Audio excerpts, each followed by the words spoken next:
In the ever-changing and turbulent world of American politics, clashes between seasoned veterans and rising stars are inevitable, but few episodes have carried as much shock value and unexpected consequence as the recent verbal crossfire between former U.S.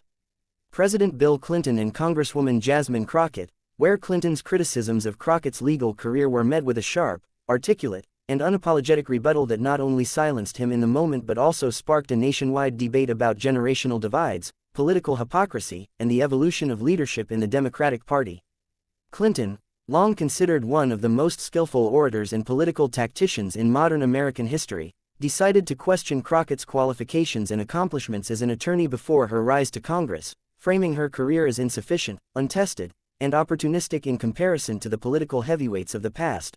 But what he seemingly underestimated was that Crockett, known for her fierce debates on the House floor, her sharp wit in committee hearings, and her unapologetic defense of marginalized communities, would not take such comments lightly, responding with a mixture of legal precision, historical framing, and personal authenticity that not only dismantled Clinton's critique but also turned the spotlight back on his own controversial past, particularly the contradictions in his presidency and his post-presidential political interventions. To understand why this confrontation resonated so deeply with both supporters and critics, one must examine the broader contexts in which it unfolded: Clinton's enduring but complicated legacy, Crockett's meteoric rise as a voice for progressives, the generational tension between establishment Democrats and newer, bolder voices, and the cultural shift in how Americans respond to attacks on professional credibility in an age of instant media amplification.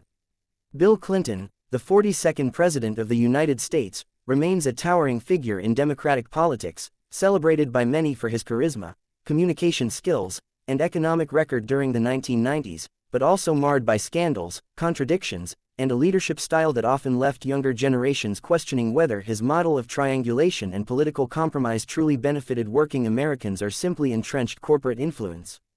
As a former Rhodes Scholar, Yale Law School graduate, and two-term governor of Arkansas before becoming president, Clinton has often been positioned as a political heavyweight with unmatched credentials, and it was from this vantage point that he delivered what many perceived as a condescending dismissal of Crockett's pre-congressional legal career. He implied that her record as a public defender, civil rights attorney, and later as a legislator was not substantial enough to warrant the kind of national platform she now enjoys, insinuating that she rose more through media spectacle and political opportunism than through substantive accomplishments. These comments, while not entirely surprising coming from an establishment Democrat wary of the growing influence of younger, unapologetically progressive voices, carried an air of arrogance that many saw as outdated and dismissive of the lived realities of black women in law and politics. Clinton's words echoed the generational disdain that older figures sometimes express toward younger leaders who challenge tradition, but in doing so, he inadvertently ignited a response from Crockett that would expose the vulnerabilities of his own legacy. Jasmine Crockett, representing Texas's 30th congressional district, is no stranger to controversy or confrontation, having carved a reputation for herself as one of the most vocal defenders of democracy, voting rights, and social justice in the House of Representatives. Before entering Congress, Crockett's legal career was marked by relentless advocacy for the underprivileged. She worked as a public defender, took on civil rights cases, and provided legal services to communities that mainstream firms often ignored. Far from being insignificant, her work reflected a deep commitment to justice and equity, qualities that many of her supporters argue are more valuable in today's political environment than a long resume filled with elite credentials detached from the struggles of ordinary people. When Clinton attempted to diminish this record, Crockett did not simply defend herself. She seized the moment to draw a sharp contrast between her own lived experience and Clinton's legacy of compromise, scandal, and at times, policies that harmed the very communities he claimed to uplift. With rhetorical mastery, Crockett reminded Clinton that legal careers cannot be measured solely by prestige or conventional markers of success but by the impact they have on real lives, and in this regard, she argued, her work defending the poor, the marginalized, and the oppressed carried more authenticity than decades of political maneuvering that often left vulnerable groups behind. Crockett's clapback quickly went viral, amplified across social media platforms where younger generations, especially millennials and Gen Z, resonated with her unapologetic tone.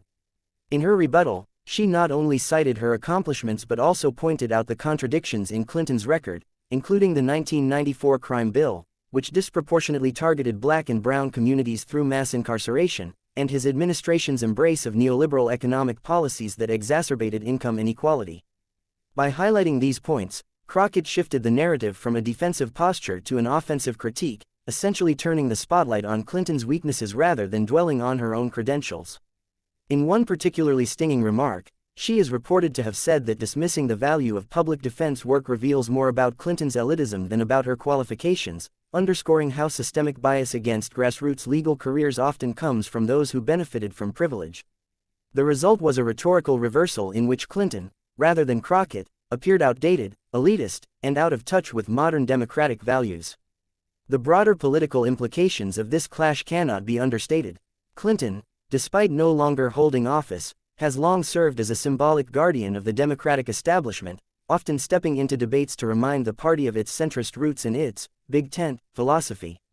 But Crockett's response embodied the generational frustration with that very establishment, a frustration that has been building since the Obama years and intensified during the rise of figures like Bernie Sanders, Alexandria Ocasio-Cortez, and Ilhan Omar. These leaders, like Crockett, do not shy away from challenging party orthodoxy, and their unapologetic style resonates with younger voters who see compromise and triangulation as betrayals rather than strengths. By clashing with Clinton, Crockett not only defended her career but also symbolically challenged the notion that Democratic leaders must always defer to the old guard.